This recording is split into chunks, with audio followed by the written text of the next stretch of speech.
Welcome to Alzheimer Speaks Radio. I'm your host, Lori LeBay, and I'm so excited that you're joining us today.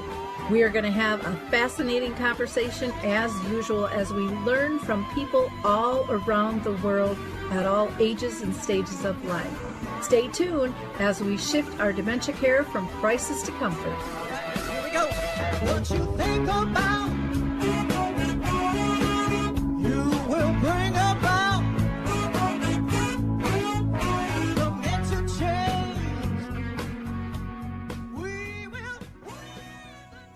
Everyone, and welcome to Alzheimer Speaks Radio. I'm glad you came back after our opening music. It's called Clarion Call by the Mark Arneson Band, and you can download that on any of your favorite music platforms.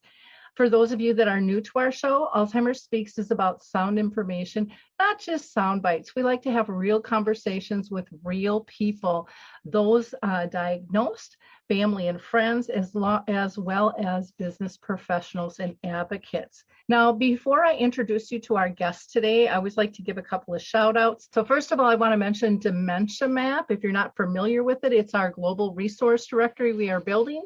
There are both free and for fee listings that you can have. Everyone is welcome, and there is no cost to the consumer, 24-hour access, and you don't have to make an account. So don't worry about getting hacked or scammed or any of those things. We're not going to be tracking you at all. We're not going to be giving out your information. There you will find about 150 different categories that you can search, as well as our events calendar that has lots of great information in terms of events locally and around the world that you can participate in. I also like to give a couple of shout outs to some organizations that I'm working with. One is the Waters of White Bear. We're going to be doing it in a live event on October 21st, and that will start at 4 p.m. Central Time. You do need to wear a mask, but you can find more information on that on Dementia Map, or go to alzheimerspeaks.com. And then on the last Wednesday of each month, I facilitate a support group for care partners, and that is sponsored by Brookdale of North Oaks here in Minnesota. We meet at the Shoreview Community Center at 10 a.m. Central, again, the last Wednesday of the month. And then we also do a virtual support group, which is sponsored by Arthur Senior Care. And that we do the second and the fourth Wednesday of each month. And we do that at 1 o'clock Central, virtual and radio. Again, you can reach out to me at things I want to cover. There are a couple of international conferences that I think you might be interested in. The Plymouth International Virtual Dementia Conference is coming up on October 27th, November 3rd, and November 10th. I will personally be speaking on the 27th, but they have a great lineup and it is free. And then the research charity Brace is having their conference, which is called Together for Dementia, on November 2nd. And that has a minimal fee. I think it's like $15. But again, they're going to be having speakers from around the world. And I think you'll find that very beneficial as well. One last thing, we're going to hear from the Footbar Walker, and we will be right back. Introducing the life-changing Footbar Walker. I'm Peggy from Danville, Kentucky, and I'm 91 years old. The Footbar Walker revolutionized my care of George. It absolutely benefits the patient and the caregiver both, and that's the beauty of it. It's so easy to use. It folds up just like a dream. I got it in and out of the car without any effort at all. The saving that I made from having to put him in a nursing home came to about $192,000. Does someone you love use a walker? Do they struggle to get up from a seated position? Are you a caregiver dealing with physical pain and stress as you help your patient? The Footbar Walker was designed to assist not only the patient, but also the caregiver. Patients have more control standing up, and no lifting from the caregiver is required. See how it works at thefootbarwalker.com. That's thefootbarwalker.com. Peggy, would you recommend the Footbar Walker? Do I ever? I would not be in the health that I'm in today at this age had it not been for the Footbar Walker. Well, today, like I said, we're going to have Chris Price with us, and he is a family physician who has been practicing about 25 years. He's out in California. And we're going to talk about his book, Allison's Gambit, and I'm really excited. This is his first novel, but it was actually inspired by patients of his who have been caregiving for those with dementia. This is just going to be a good conversation. We've been talking offline, and finally I said, I got to push the button because we're saying too many good things. So welcome, Chris. I'm so excited to have you with us today. Oh, well, thank you, Lori. It's quite a pleasure. Before I start on my line of questioning, I always like to ask everyone who comes to the show, have you been personally touched by dementia in your own family or circle of friends? Oddly, no, until really quite recently. And it was a surprise. And you suddenly realize no matter how prepared you think you are, you're not. And yes, it was really a surprise. Yeah, it is very different when it hits home. I remember speaking one time, and there was a man, it was probably a group of 1,000 people, and there was a man in one of the first tables, and he just started sobbing. I mean, hysterically sobbing. And one of his colleagues ran out and got a roll of toilet paper and brought him back because he just couldn't even get up and move. He was just like paralyzed. And I talked with him afterwards, and I said, are you doing okay? And he said, yeah, he says, I have been in this business for 21 years as an executive director. And I have been giving people advice that I truly believed all of that time. But my dad has dementia, and I am seeing how I have done it all wrong. And he just felt horrible hearing, new ways and feeling how different that approach would make. And so it's really, really common that we have a lot of people giving advice that truly believe it's sound advice. But like you said, your perception totally changes the second that door opens. Your life has forever changed. But the gift with that, I think, is it gives us opportunities to learn new ways that can enrich all of our lives. That reminds me, there was a patient I had, this was probably 10 years ago, and her husband went into the hospital. I took care of him in the hospital. He passed away. She comes to my office and she said, hey, when's my husband coming home? And I said, well, he passed away last week. And she cried and cried and cried because she had forgotten that he had passed away. And the next time she came in, you think I would have learned from my mistake. I did not. It was probably a month later, and she said, hey, when's Bob coming home? And I said, but he's not. He's passed away. Same thing happened. It was agonizing. And on the third time, I did learn. And I said, oh, by next week. He's still struggling a little bit, but he'll come home next week. And she was totally fine. Yep. Totally fine with that. And, well, it was a learning lesson. And I've learned over and over again, the truth isn't always your friend. Oh, that's a beautiful way to put it. I know so many families struggle about the fiblet or the therapeutic lie or whatever you want to term it as. It's like I've always been honest, with my parent or my loved one or my significant other, whoever it is, and I'm not going to start now. But there comes this time when you realize it's not about right or wrong. It's not about our linear time frames. It's about their comfort.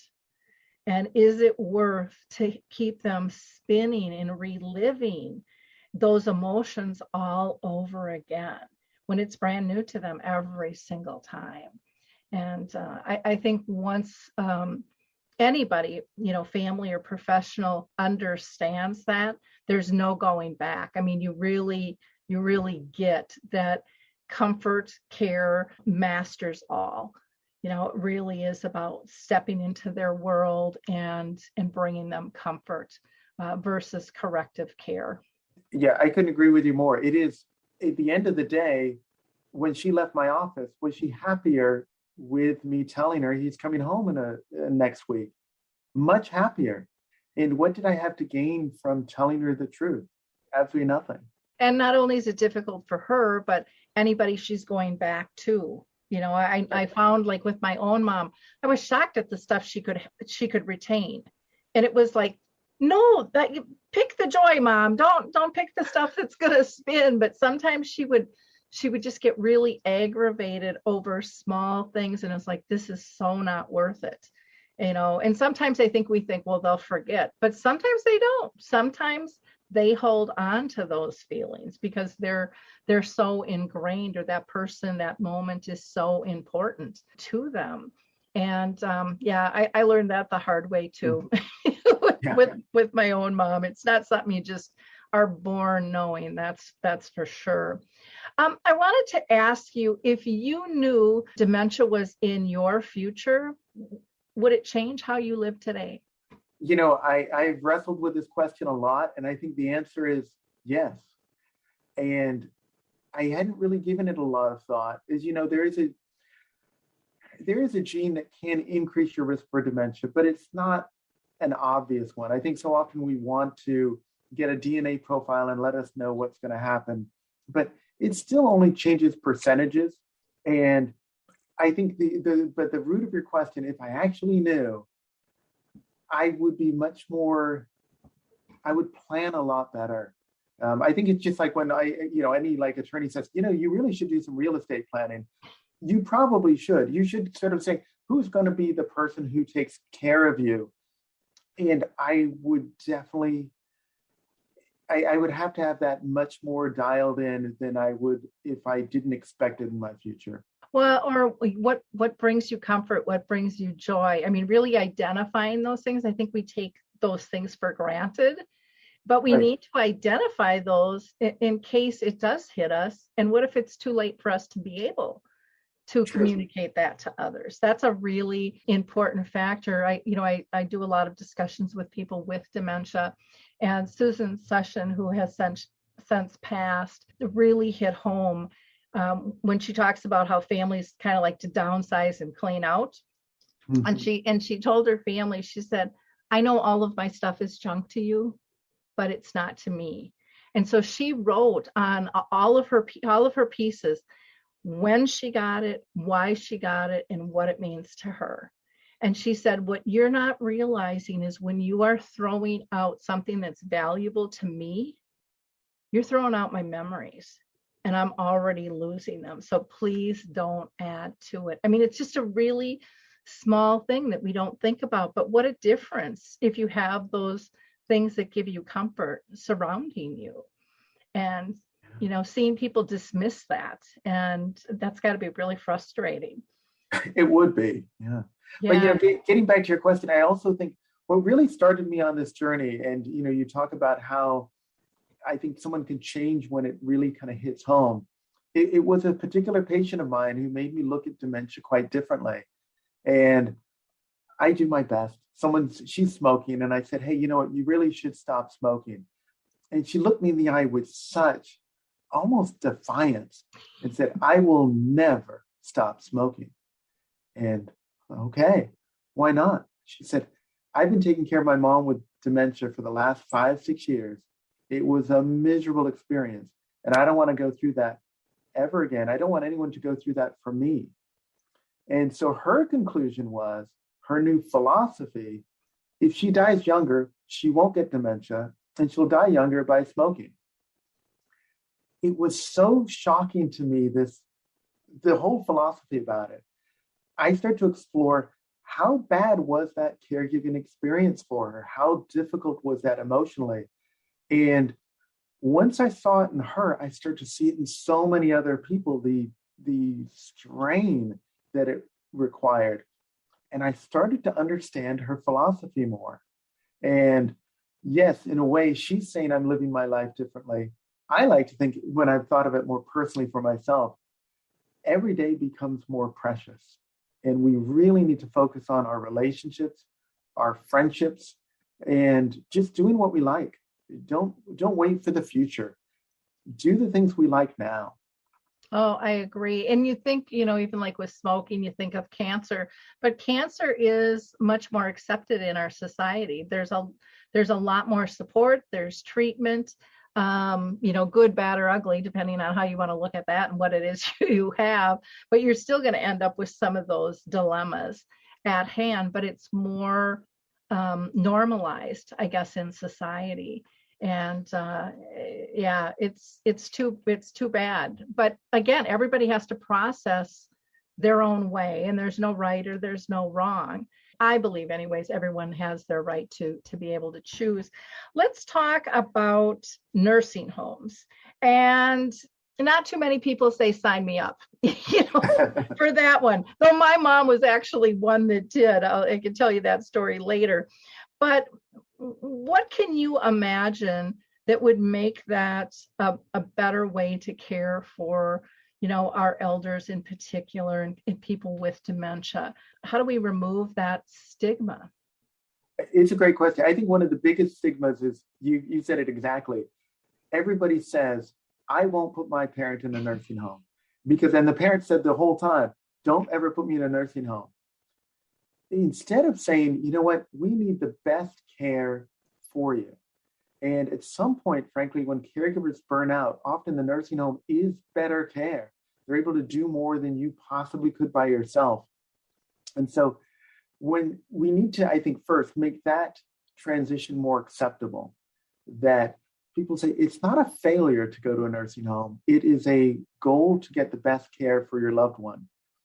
And then I think second is supportive care is so helpful. And I feel that, just like you said, if you have cancer, you get support. Caregivers are coming and helping you out. You get so many things. To say someone just needs a little bit more help cooking or cleaning or showering, there is some money for that, but really little, nothing compared to if you actually had like small cell carcinoma of the lung and you were going through chemotherapy. People come out and help. It's much harder. And so the cost becomes so burdensome. I feel that if we shifted more money to nursing homes, right now it's so bare bone, it would feel a lot more like a college dormitory, and that would be spectacular. We smile when we think of college years were great. There were so many opportunities. There were movies, there was clubs, there was chess, there was all sorts of things. And that sense of a nursing home as being just drab with nothing there is in part because there's just so much money per patient. And if we raise that up, if we could let nursing homes have a bigger budget, there would be so much more excitement and interest in nursing homes, and it would be a better sell. I mean, could you imagine saying, instead of that place down the street that you saw that looked like nobody was doing anything, it was quiet, there were no activities, a different nursing home where you walked in there and said, stuff is happening. They're bringing people in from the community. There's music going on all the time. There's like a live band. There is interesting book clubs going constantly. You can do whatever you want because it's college all over again. That would be such a greater sell. And I just don't feel the money we spend on end of life, it wouldn't change all that much to provide that. But instead, most of it's just provided by families who suddenly get sticker shock of that $8,000 a month nursing home bill that they've got to come up with, which is a crazy high number. And it's a place that it seems like no one wants to go. Well, and it's not that much different than memory care and some even assisted livings out there, when you really analyze it. And, I just interviewed, in fact, it aired today, some people from the UK, and they are brainstorming a new living environment called Symbiosia. And it's about creating beautiful space with wonderful gardens and sculptures. And, one of the things she said is, wouldn't it be nice if, even if you were in a hospital bed in end of life, that you could go up to the rooftop and have a glass of wine and watch the sunset with your family? She's like, why can't we do that for people? Why can't we? Because, we haven't thought that it was possible, but there's a lot of creativity that's happening right now, which I think is because of COVID. Everyone's kind of experienced that isolation and that loneliness and going, wow, if I'm feeling it, what are my parents and my friends feeling like who are living in these environments? And I think there's so much that can be done. My mom, as I said, she chose to go to the nursing home, and our family was like, but that's not the plan, because but my dad ended up being there because he had brain cancer, and for whatever reason, one day, instead of taking the elevator, he fell down 2 flights of steps, and he was never able to move back home independently. And so the plan was always for my mom to live, with myself and my family. And one morning, probably 3 weeks in, and we got along great. She woke up, just clear as a bell, total clarity. This is a woman who couldn't pick out her clothes on what she should wear, snow boots or flip-flops. And she said, I want to move into the nursing home. And literally my jaw dropped. And I said, but that's not the plan. You go to all this work to try to figure it out. But you still have to be fluid. And I said, Mom, why do you want to move into the nursing home? And she said, we've been together 49 and a half years and I'm not leaving him now. She remembered that. And I'm like, I will make that happen. But again, right away, the nursing home, which was lovely, said, your dad's got a roommate. We'll move him. Your mom can move in there. And I said, no. They're like, well, what do you mean? You just said you want her to move in. And I said, she doesn't have to watch him die. We're going to lose 2 of them. They're 2 peas in a pod. I said, I want her on the highest functioning floor because she was really social. And I want her to have 1 meal and 1 activity every day on that floor. And the rest of the day I will be with her and I'll escort her to be with my dad. And so when my dad died, like 3 months later, and I was lucky I had the flexibility because I, was self-employed, and she was totally acclimated. She had made friends. She knew the routine. And even though my dad was gone, she didn't really remember that unless we brought it up and corrected her on something, and made her relive that. But it was a beautiful thing. And as much as I even struggled with that decision, because in real estate, I was always helping people transition. And I knew how much they struggled. And even though I believed that they could get better care and their needs met, when it came to my mom, my cape came on and Superwoman and I can do better, which kind of surprised me that my ego came out that strong, though I did step forward and I arranged it. But I'll never, ever forget the day I walked in and they were doing an activity. And like you said, that sense of community, and they were just horseshoed around the activities director. And she was holding up a Oprah magazine. And it was like a fold out thing, like 4 pages. And it was just all flowers and gardens. And they were having conversations about gardening and the colors and memories. And I just stood in the doorway, just in tears going, oh my God, I could never give her that. I could never be her peer. As much as I want to give her that sense, there's still something different about a peer group. I would agree, yes. And that was one of those life-changing moments for me on that. But yeah, I'd love to see our terminology even with housing change. Why does it have to be nursing home? Why can't it be something more friendly? I mean, there's a broad base of who goes in. I mean, even transitional care, nobody really wants to go there either, but transitional means, okay, I'll be out at least. Right. Yeah. So I think some of it is in our verbiage. We've got to get a little bit more creative with that. I want to talk about the book, Allison's Gambit. What made you decide to write it? I mean, there must have been something that just clicked in you. I know writing a book takes a ton of effort and time. So what was the turning point for you to make this a reality and push this out to the world? It's funny. My friend I grew up with in college, he said, I never thought of you as a writer, and essentially implying I wasn't that good in college. And I said, well, I don't think I ever really had something I really felt strongly about. But once she started making me essentially realize a different philosophy, that got me started. So I said, I'm going to just start writing. Then once I started writing, I started seeing it everywhere. It seemed like every patient of mine, somewhere along the line, oh, you're new to, Sacramento, where I'm from. What brought you here? And invariably, it would be caregiving.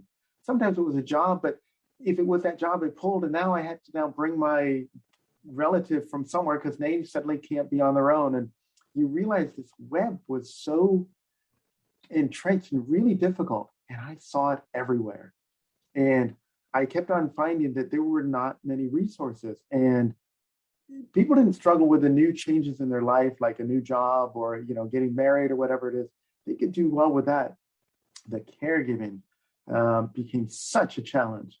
And so once I started looking at it, I felt like it gave me more and more writing material. And the more I spoke, the more I realized we need more people to listen to this. And so the desire to publish it said, I want people to read this, and I want to challenge people to start thinking about what's going to happen at the end of their life and what would they want. And I think if we start thinking about that now, we will change the culture, like you said, of having things that don't seem like they are negative, that they're still positive. I remember seeing the movie ages ago, 4 Weddings and a Funeral, and it never crossed my mind a funeral could be a happy time until I saw that movie. And I'm going, why isn't it a happy time? It should be a celebration. And we should look at end of life as a positive, not so much as a negative. And so, yes, in the end, I feel like the goal of that book is to give sympathy to the caregiver and a positivity in the supportive care hospice time that I think we'll all eventually need. Yeah, and I'm just going to give a plug. I don't know if you're familiar with Compassion and Choices. They're an end-of-life organization, but they actually have healthcare directives for dementia. And so for me, I thought I completed it, but I didn't save it and I didn't print it, so I got to go back in there. But I want to have that in place in case I do get dementia, and it can overlap with other things other than just dementia as well, but it's very detailed and it really makes you think of specific situations that could occur. And it's totally free. And you can either fill it out and print it out. Don't forget to push your button like I did. And then, or you can make an account and you can leave it there. So you can always go back and update it, every year, every 5 years, whenever you redo your will or look at your assets and stuff again. But they made it really, really simple. And I just, I think that that's such an important piece. We've got to make it easy for people to be able to look at these things. I was going to say, you also bring up the fact that often when you say, I'm coming in to bring someone because I'm wondering if they've got dementia, the process is not as easy as you think. If you said, hey, I wonder if you've got heart failure, the process is really clear. It's very obvious. You're going to get an echo. You're going to get the ejection fraction. You're going to know. The process with dementia is a relatively poor tool, and clinicians, I think, are relatively poorly trained in deciding on, oh, yes, they do indeed have dementia or not. Is it mild, moderate, severe? And then how are we going to treat it? And so instead, often, I think, we pass the buck and say, well, see a neurologist. There are not many neurologists. And so a neurologist appointment here could be 4 months, easy. Yep.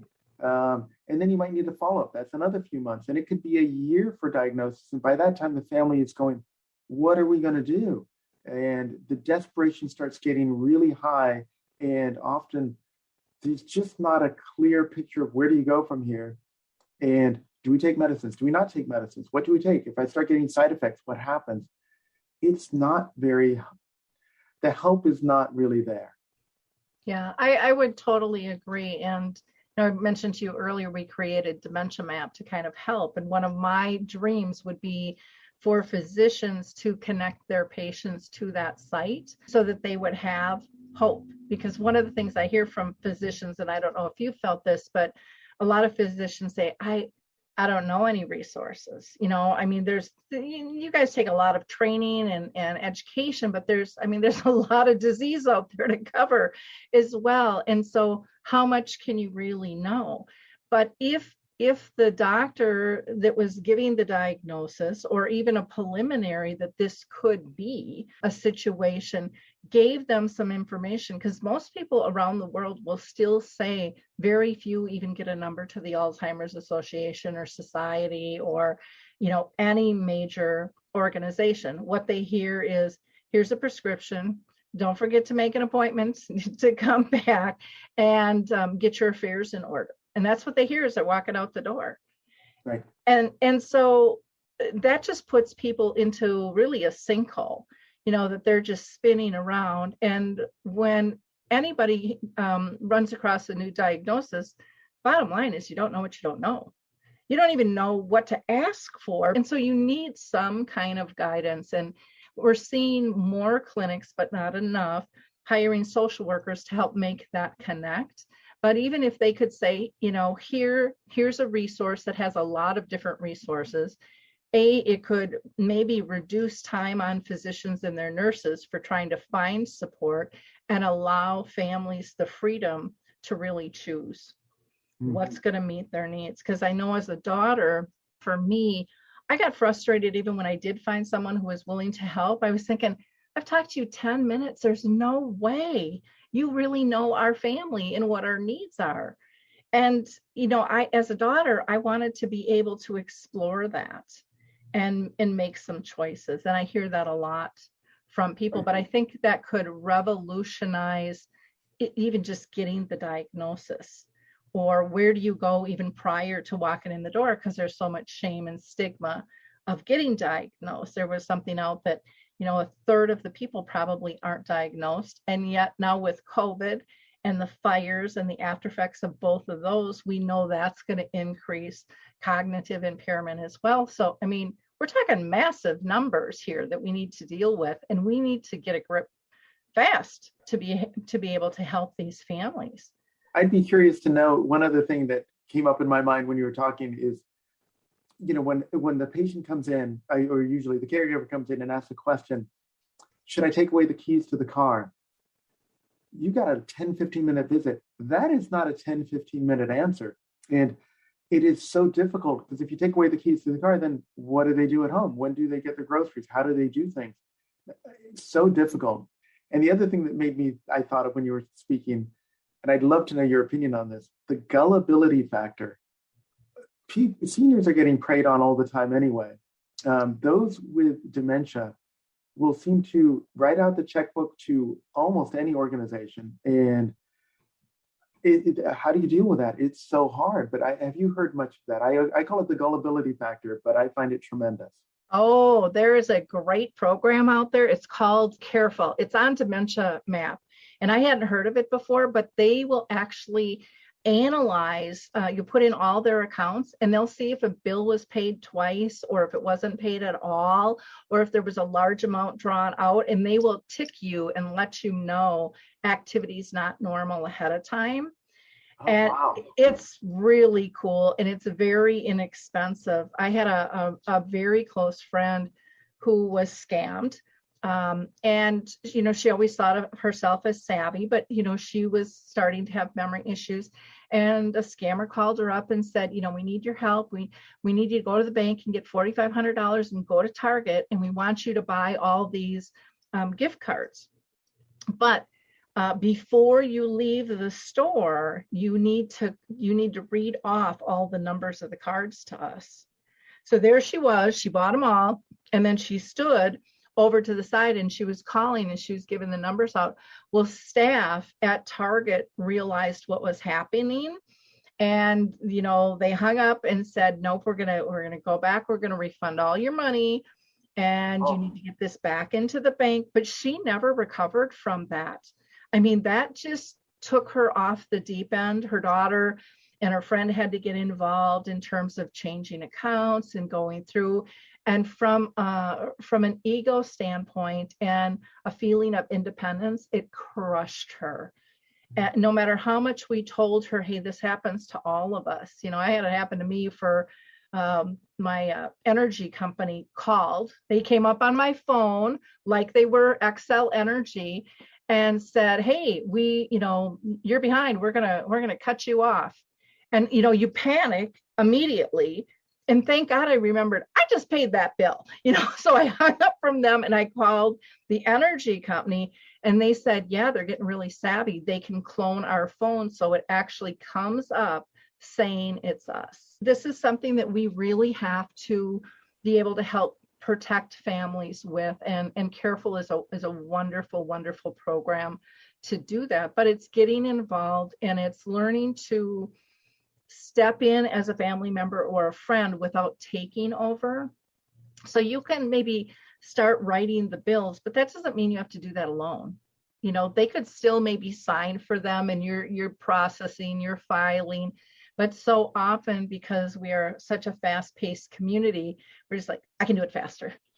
Just give them to me. I'll just take care of it. And And we don't realize what we're taking away from someone's purpose and value and independence as an individual. Oh, that site sounds great. I mean, that sounds like a lot of good resources. I've not heard of that. Yeah. It's amazing, and it's real simple. Another one is GrandPad. And GrandPad is a communication system where people, if they want to text or call, they can do it by picture, they can do it by voice. Nobody from the outside the circle can communicate with that person. So if they use it as their phone, a scammer's not going to get in. If it gets lost, there's an alarm to be able to push a button and find it's under maybe a couch cushion. And if someone does steal it, they can't use it because it's not an open source. They can't, get rid of everything and then sell it as an iPad itself. So there's a lot of cool things that are out there. But again, how do we get everybody connected to these? That's the trick. And more are coming online, just like with you writing your book. Once you see the need, people are stepping up and stepping in and going, we can do better, but we have to connect the dots and we have to be able to refer people out. I do want to get to, you had mentioned hospice, and why do you think it takes families so long to accept help? When you see them overwhelmed, but there's like, no, we don't want to go there. No. I think it's a question of, and I've seen it when I was training, you never wanted somebody to, quote, die on your shift. That was considered a failure. And so death being seen as a failure, I think it's a big part of the problem. So you got to continue at all costs. It doesn't matter what you have to do to prolong things. Instead of saying, but are we gaining anything at this point? Is my loved one happy still? Are we all happy with this? And I feel like once we switch over to saying, the treatment feels a lot worse. Getting up and having to move and go to the hospital and get this treatment and coming back is starting to become so burdensome that maybe it would be better just to stay at home. It invariably, everyone who seems to make that switch mentally and says, I'm not going, I'm just staying here. I'm not going to get dialysis. I'm not going to get whatever that life-saving treatment is. I've never seen it backfire. They always seem happier. Everybody's happier. And the only thing I see over and over again, it takes so long to occur. And I feel like what I see is, because I see people, generation after generation, time after time, I see it so frequently. It's so commonplace for me to look at it early and say, do it now. Do it when you've got a year to go and you can get supportive care. But usually I'm fought by at least one or two relatives who say, no, we've got to do everything we possibly can. And I think doing everything isn't necessarily doing everything to make the person happier. And I think comfort and happiness need to have a higher priority than length of time lived. Oh, I so agree with you. I'm 62 now, and so I'm having a lot more people, my age and older pass around me. And I have seen so many people fight the battle. And many of them are ready to give up, but they feel like they can't because their family's not ready to let them go.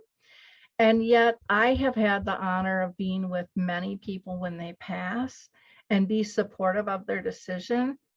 That is such a blessed gift.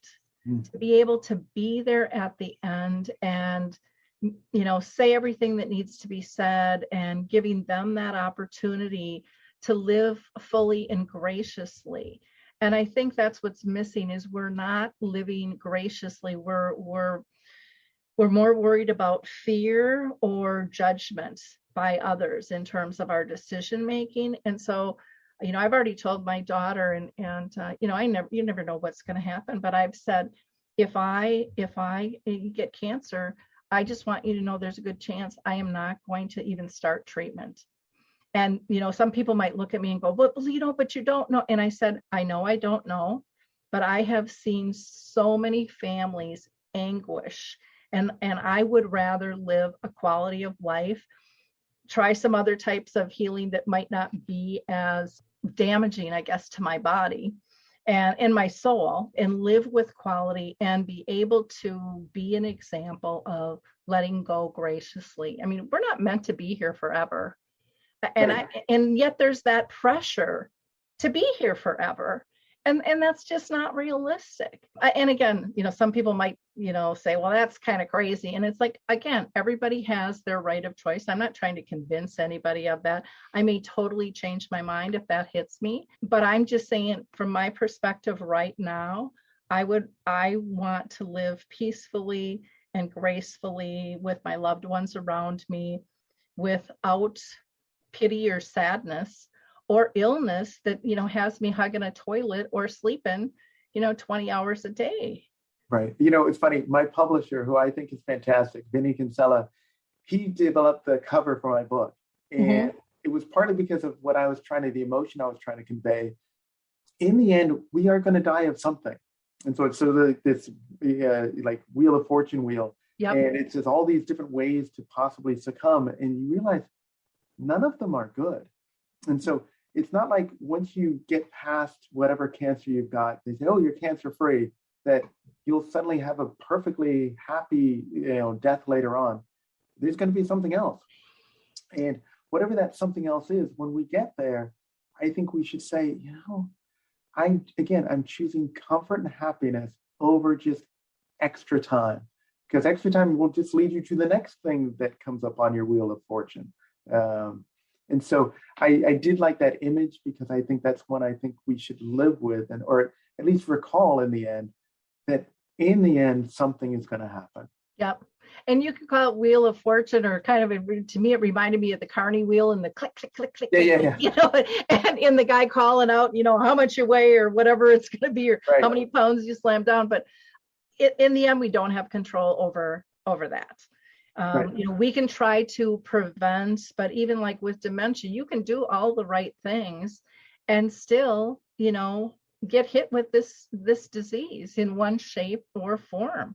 And it doesn't care how rich or poor you are. It doesn't care, about much of anything. If it knocks on your door, it's there, and you have to deal with it. So we have to come up with a better philosophy.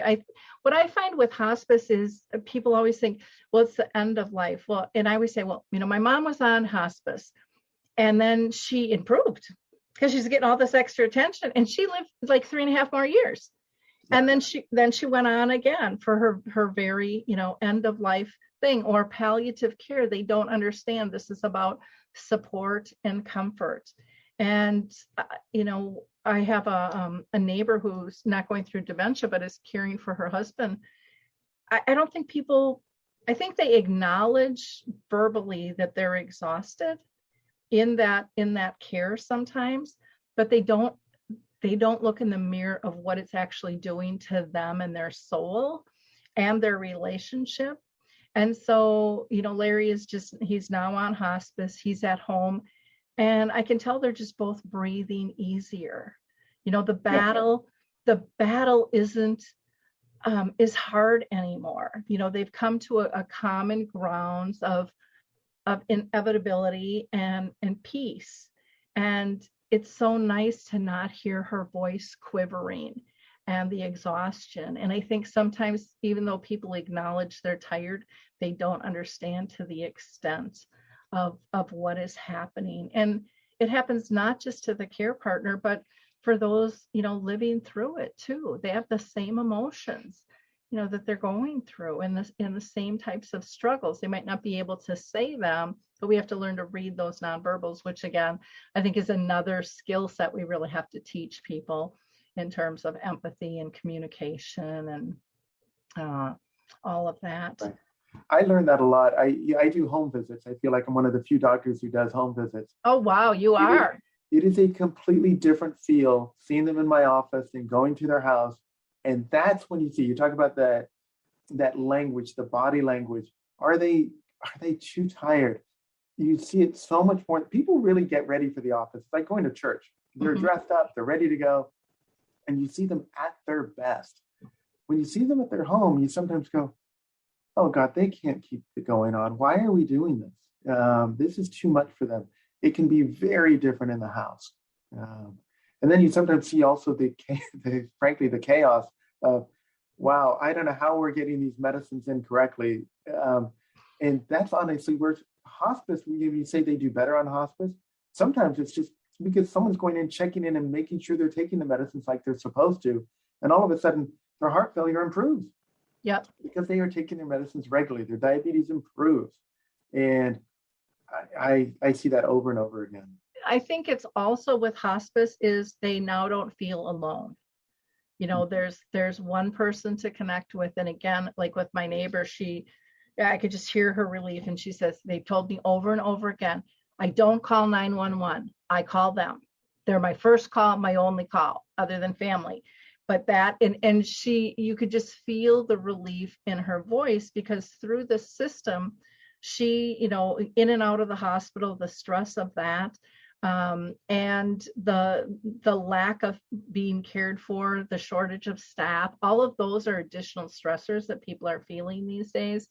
And, it's just so important that people understand this will help both parties. And, when you mentioned about dressing up and going to church, I hear this from families all the time too, is we went to the doctor to get diagnosed, and boy, they were on their game. And I'm like, well, yeah, they can do that too. A person with dementia, it, just depends on the day and the person. I mean, all of that is fluid, and families get so frustrated, like, I don't even think they believe what I'm saying,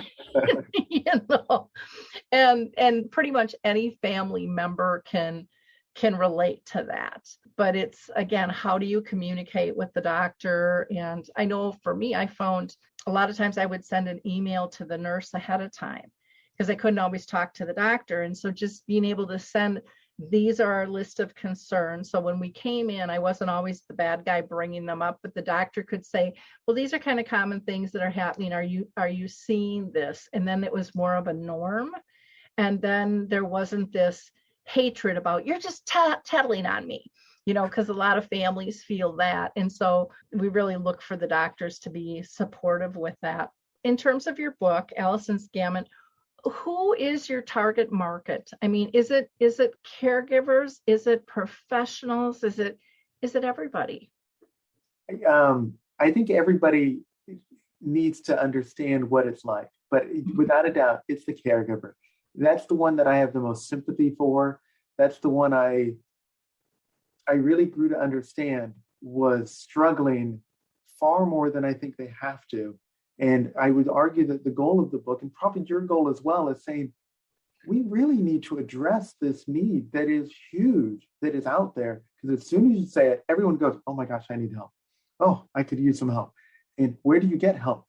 And it shouldn't be that way. And my hope is by acknowledging the caregiver, the distress that they're under, that maybe we'll start turning things and people will say, we've got to do better. We can't just let this go on. We have to do better than we are doing. Yeah. And it's, being a caregiver, a care partner, a care companion, all of those words. It's not about putting on your Superman or Superwoman cape and doing it yourself. We are always better together. And yet I think, especially with our elders, there's this feeling of, I need to do it alone. People are going to look at me less than if I can't care for my wife or my husband or, my mom or my dad. And I think people, especially in this day and age too, there's so much judgment. And people are feeling very comfortable making comments about that which they don't know any detail about. And, that's not a good thing. That's not a good thing. And we have to understand everybody is going through something. We have to be much more gracious. If it's in the grocery line and someone's having difficulty checking out, and I know I've been guilty of rolling the eyes, looking at my watch or my phone when I used to wear a watch and going, oh, come on, I got to get going type thing. And I try to do better on that. And, but sometimes I miss, and sometimes I'm not so gracious. And yet I've learned to try to let go of that, not beat myself up too much, knowing I'll always have another opportunity to improve. And if you're recognizing that you're doing things like that, that's half the battle. Because you know what? That could be you. That could be any of us. And how do we want to be dealt with? And it's nice to see dementia-friendly communities, popping up. It's nice to see businesses that are becoming dementia-friendly, clinics and hospitals that are starting to work on that as well, even though COVID's kind of sidetracked. Like some hospital systems now have a Purple Angel wristband. It's just your hospital admission wristband, but it has the Purple Angel global symbol on it. So anybody who checks that will immediately know this person is dealing with some cognitive issues. So they're not going to give them their discharge orders alone. They're and maybe there will be volunteers to be able to sit with that person. Again, during COVID, that's much more difficult, but there are sunflower lanyards that the airports are starting to use for people with invisible disabilities to identify them. So if they need help maneuvering. So we're making a ton of progress. COVID has kind of pushed us back, but I think it's opened people's eyes and made them realize we can all do better. And every single one of us has the ability to improve a family who is dealing with dementia's life. Every single one. I don't care what the age is. We can all improve that, just sometimes by being really simple, just by being kind. Just by saying hello. Can I help you carry that bag?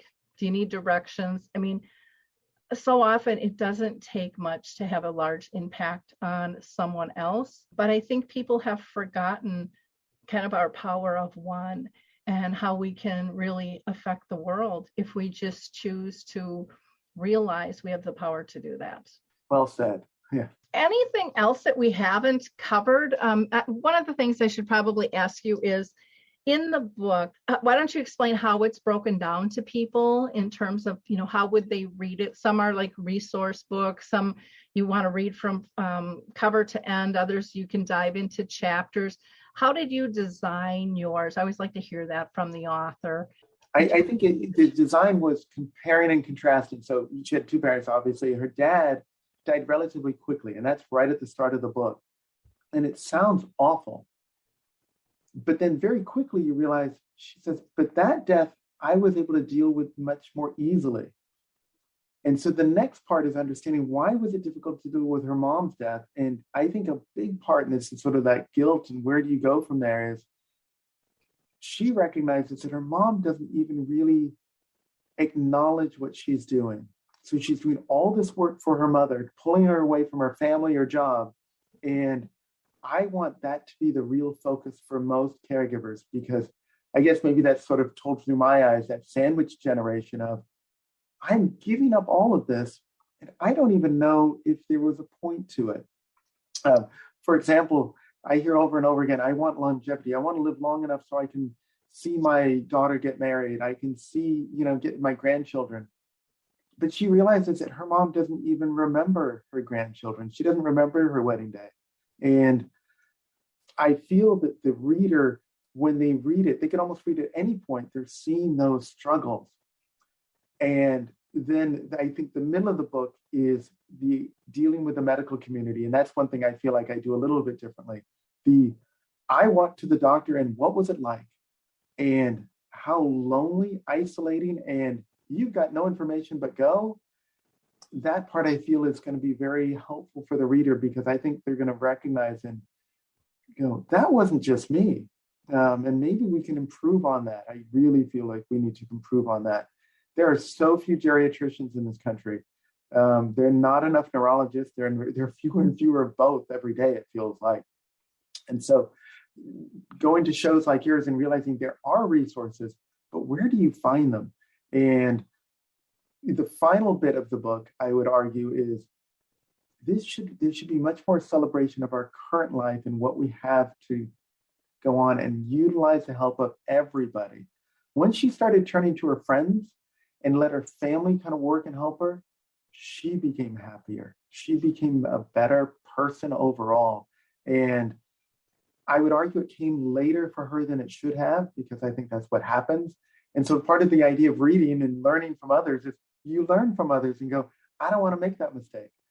Mm-hmm. I think over and over again at the end of the book, you will go, why didn't she enlist her friends earlier? Why did she shut them out? And again, it's that sense of shame. I think that's just way too big. And so I think the person who finishes the book will say, I should have less shame. I'm a caregiver. It's not shameful. And I should be happier with the job I'm doing. Yeah. When you talk about friends and shame, I know for me, I was taking care of my dad that had brain cancer, and then my mom with dementia.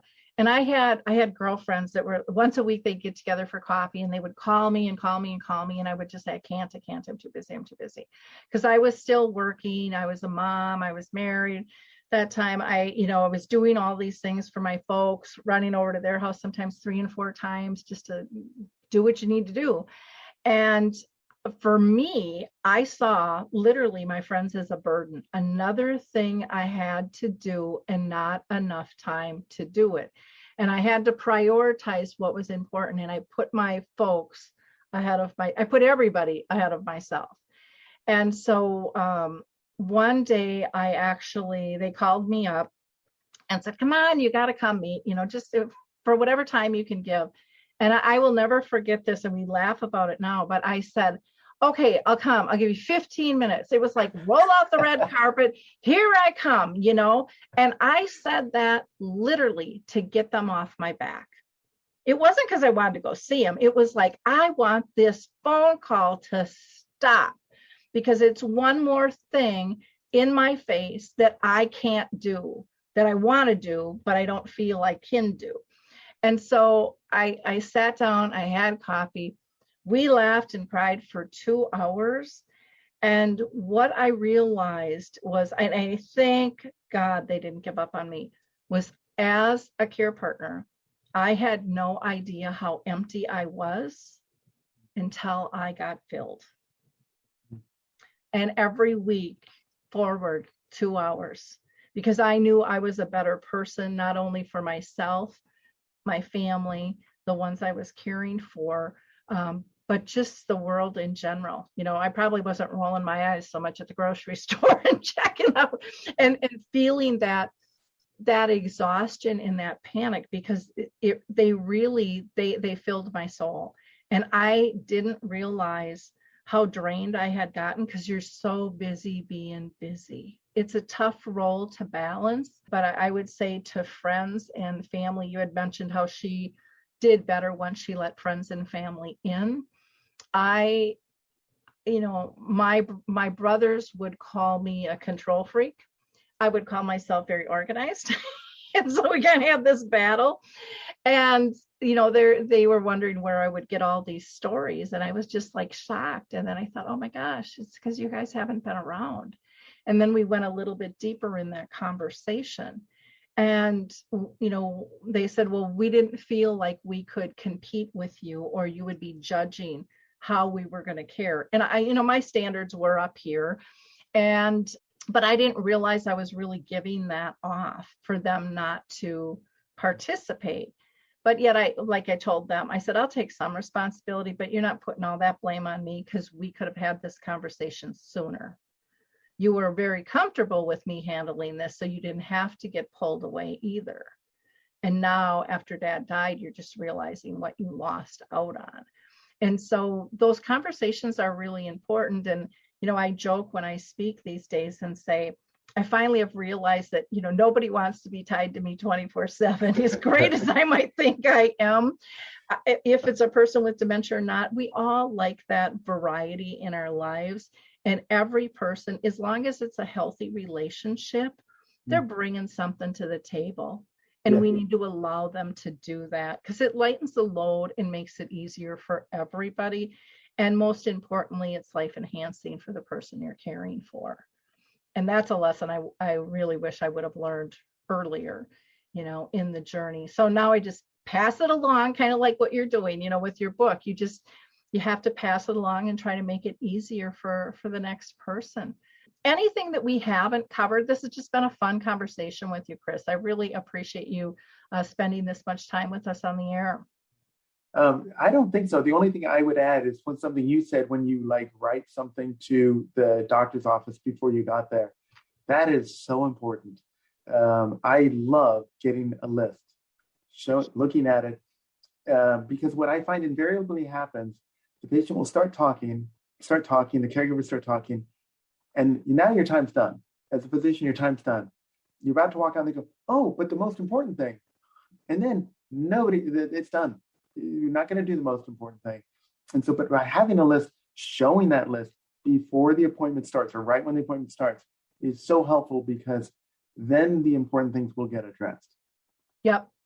I agree. And that took so much stress off of me and frustration, because a lot of times I would walk out going, oh my God, how did I not mention that? Because you got sidetracked with something. And then I had something that was easier for me to kind of communicate into other family members, and also track in terms of changes in my loved one as well. Because I know timing of when things happen is important, and families don't know to track that. It seems like every Monday at this time, this is happening. And then all of a sudden people go back in time and go, oh yeah, that's when they used to do this. And some of those things that are just ingrained in them, pop out. And then you realize new ways to be able to deal with things. So don't be shy about suggesting new ways to communicate, or suggesting or asking questions that, no matter what it is, bring it up. You got nothing to lose by doing that, and everything to gain. And that allows you to become a true team, instead of just, I'm going to the doctor. Now you're really looking like we're a team together. We're really managing this together. And that alone, I think, changes the way everybody walks out of the office, and probably how the doctor feels as well. Got it. Yeah. Great. Well, thank you so much. I mean, you are a light. It's so nice to have resources, and it's going to be great to be able to refer patients to your website and say, look, check this out. So I really appreciate that. Wonderful. Now, to get a hold of Chris, you can go to his site. It's chrispriceauthor.com, chrispriceauthor.com. And then if you have questions and want to email, you can contact his media person, Emily, at mindbuckmedia, Emily at mindbuckmedia.com. And again, the book is Allison's Gambit. And I really recommend the read. I think it'll be so helpful for so many people. And once you're finished, pass it on. Don't let it just sit on your shelf. Other people in need. So pass it on, or recommend that they get their own. If you want to keep it as a resource, we understand that as well. But so often I see people gather things, and then they either learn something or they get a product and they just keep it. And, the way we're going to really improve our dementia care culture is to do more sharing and getting more creative in terms of what we can do to make a difference. So I want to thank our listeners. And again, I thank Chris so much for taking this much time with us today. It's really, truly been a pleasure. So thank you. All right. You're welcome. And thank you. Hey everybody, Jared Sebesti here, host of Retire Repurposed. This podcast is dedicated to help people transition into fulfilling and purposeful retirements. Retirement is a big life change. In fact, the two most dangerous years of a person's life are the year they were born and the year they retire. Few people can just flip the switch from working a career 30 or 40 plus years, retiring on Friday, without methodical steps to living what we call a repurposed retirement. To listen now, search Retire Repurposed on your favorite podcast platform, Senior Resource, or Life Audio.